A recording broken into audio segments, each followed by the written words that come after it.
कृष्णाय वासुदेवाय हरे परमात्मनि प्रणत कलेश नाशाय गोविंदाय नमः। आखिर कब है जन्माष्टमी?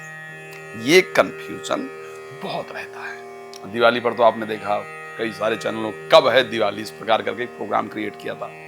मैं कई सारे प्रोग्राम्स में था। आखिर कब है जन्माष्टमी? 15 तारीख को या 16 तारीख को? बहुत बड़ी कंफ्यूजन है। और हमारे यहाँ ये होता भी है कि जनरली त्योहार क्योंकि चंद्रमा और सूर्य की कलाओं से संबंधित हैं, इसलिए हमारे त्योहारों को लेकर के ये बात कहना बहुत लाजमी है और ऐसा हो जाता है।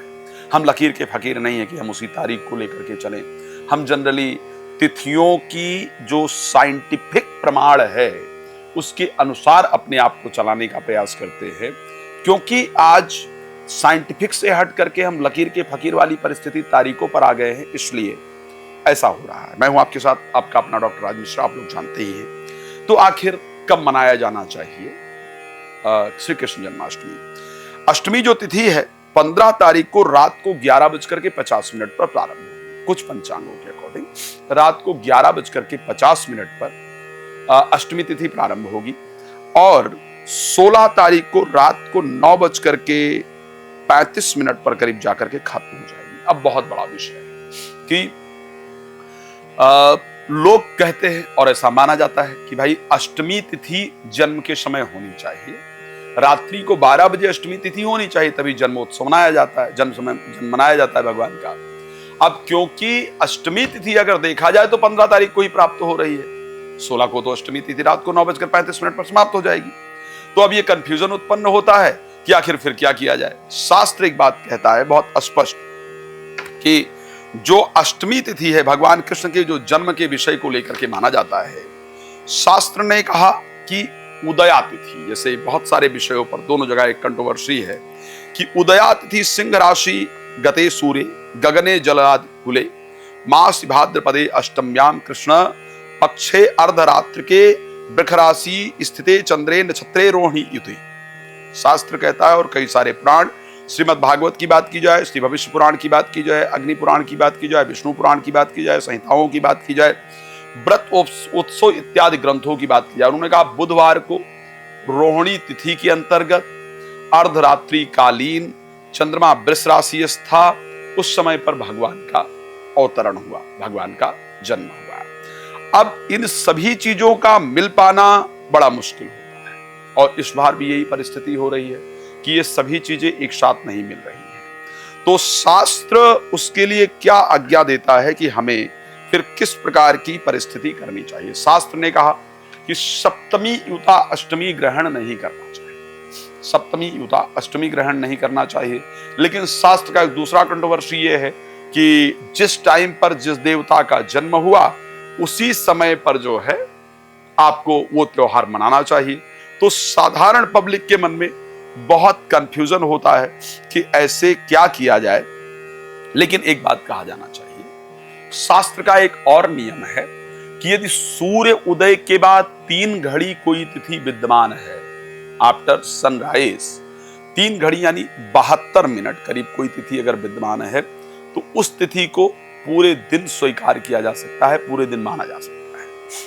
11:50 पर उदय होने वाली जो तिथि रात्रि को है 15 तारीख को, वो तिथि त्रिमुहूर्ती नहीं, इवन त्रिमुहूर्ती की बात छोड़ी जाए, एक मुहूर्त भी भगवान के जन्म से पहले व्याप्त नहीं हो रही है 15 तारीख को। 16 तारीख को वो तिथि पूरे दिन रहेगी, सूर्यास्त के बाद भी रहेगी, रात को 11:35 रात को 9:35 तक भी रहेगी।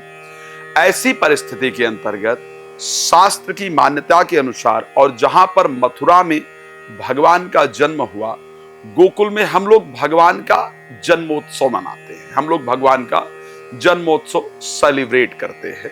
जब भगवान का जन्मोत्सव मनाते हैं तो हम लोग कहते हैं नंद के आनंद भये जय कन्हैया लाल की। नंद के घर में आनंद हुआ है ना। तो आनंद कब हुआ? जन्म के बाद वासुदेव जी लेकर के आए गोकुल में, और वासुदेव जी जब गोकुल में लेकर के आए तो सुबह जाकर के पता चला कि नंद जी के आनंद हो गया है।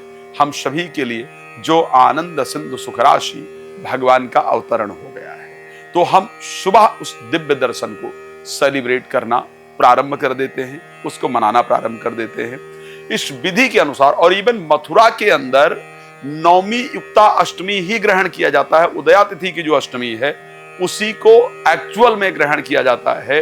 उसी दिन अष्टमी तिथि सेलिब्रेट की जाती है, भगवान का जन्म सेलिब्रेट किया जाता है। तो अगर मैं शास्त्रोक्त विधि के अनुसार देखूं, शास्त्रोक्त मान्यता के अनुसार देखूं, सेलिब्रेशन के अनुसार देखूं, तो 16 तारीख को ही अष्टमी तिथि भगवान कृष्ण का जन्मोत्सव मनाने का शास्त्रोक्त नियम प्राप्त होता है और इसी दिन मनाना चाहिए। लेकिन मैं इसमें थोड़े से कुछ डिफरेंट चीजें हैं जिनको आप सबको बताना चाहता हूं। भगवान के जन्म से पहले देवताओं ने आकर के भगवान की स्तुति की, जय जय सुरनायक जन सुखदायक प्रणत पाल भगवंता, है ना। और भगवान का अवतार क्यों हुआ? क्योंकि पृथ्वी ने जाकर के, देवताओं ने जाकर के कंस जैसे आताताई से परेशान होकर के भगवान से प्रार्थना किया। आज हमारे समाज में बहुत सारे कंस हैं। सबसे पहले कंस तो हमारे एंजाइटी, डिप्रेशन, नेगेटिविटी, क्रोध, अहंकार, है ना, यही हमारे सबसे पहले डिप्रेशन है, मोह इत्यादि, ये सबसे बड़े कंस हैं। तो इन कंस को यदि आप किसी कामना के लिए भगवान का जन्म सेलिब्रेट करना चाहते हैं, यदि कोई कामना है, कोई विशेष मंत्र इत्यादि सिद्ध करना है, कोई विशेष मंत्र इत्यादि आपको जप करना है, तो उसको आपको रात्रि को 12 बजे 15 तारीख को ही करना चाहिए, ठीक है। लेकिन भगवान का जन्मोत्सव सेलिब्रेट करना है, स्पेशली भगवान के जन्म को हम सेलिब्रेट करना चाहते हैं, तो वह हमको 16 को करना चाहिए। कोई विशेष सिद्धि इत्यादि यदि आप करना चाहते हैं, किसी मंत्र को जागृत करना चाहते हैं, तो उसको आपको 15 तारीख को ही करना चाहिए। और अगर आप जस्ट कि भगवान का जन्म हुआ है, मुझे मंदिर जाना है, दर्शन करना है, पूजा करना है, व्रत भी इवन रखना है, तो वो आपको 16 तारीख को ही रखना चाहिए, ये ध्यान रखिएगा। 15 तारीख की रात्रि से हमें क्या करना चाहिए? रात 11:30 बजे के बाद आपको कुछ भी नहीं खाना चाहिए। जो खाना वगैरह आप खाते हैं उसको 11:30 बजे से पहले खा लें। 11:30 के बाद 15 तारीख को आप कोई भी चीज खाएं पिए नहीं, ठीक है, अगर आप व्रत रखते हैं तो। और 11:30 बजे के बाद 5 मिनट बैठ करके ओम कृष्णाय नमः, कृष्णाय वासुदेवाय, हरे परमात्मने, प्रणत कलेशनाशाय, गोविंदाय नमो नमः, इस मंत्र का जप कर ले। या ओम नमो भगवते वासुदेवाय नमः, इस मंत्र का श्रद्धा पूर्वक जप कर ले। और उसके बाद 15 से ही अपना समझो व्रत आपने प्रारंभ कर दिया। 16 तारीख को रात 12 बजे के बाद आप फलाहार लेते हैं, मतलब फलाहार तो दिन में भी ले सकते हैं, दूध फल इत्यादि प्रॉपर ले सकते हैं। 12 बजे के बाद आप जो भी भोजन वगैरह अगर ग्रहण करते हैं तो ठीक है, नहीं करते हैं तो अगले दिन ग्रहण करेंगे। तो इसलिए श्री कृष्ण जी का जो जन्मोत्सव है वो हम लोग 16 तारीख को मनाएंगे। आप लोग भी 16 तारीख को मनाइए। मेरे खुद के मंदिर में भजन कीर्तन संगीत इत्यादि का आयोजन किया जाएगा। भगवान का जन्मोत्सव बड़े हर्षोल्लास के साथ मनाया जाएगा। मैं आपसे प्रार्थना करूंगा आप भी मनाइए। और अगर आप मेरे साथ मनाना चाहते हैं तो अलकनंदा संतोषी माता मंदिर आ सकते हैं। अगर आप चाहते हैं कि आप अपने घर बैठे रहें और आपके नाम से भगवान की पूजा हो, भगवान के जन्मोत्सव में आपकी तरफ से कुछ लगे, आपकी तरफ से प्रसाद इत्यादि भगवान को चढ़ाया जाए, तो उसके लिए आप मुझे कॉल कर सकते हैं और जो भी अपना कंट्रीब्यूशन देना चाहते हैं वो दे सकते हैं। आपका वहां नाम लिया जाएगा, आपके लिए संकल्प किया जाएगा, आपके नाम से प्रॉपर पूजन इत्यादि जरूर किया जाएगा। संभव हुआ तो प्रसाद भी आपके घर तक हम जरूर पहुंचाएंगे। तो आप ये कर सकते हैं। भगवान आप सबको बहुत प्रसन्न रखें, ये मेरी शुभकामना है। रात्रि में बैठ करके ओम नमो भगवते वासुदेवाय नमः 10 मिनट 15 तारीख की रात्रि को भी और 16 तारीख की रात्रि को भी जरूर करें। आप लोग बहुत प्रसन्न रहें, शुभकामना। धन्यवाद। जय श्री राम।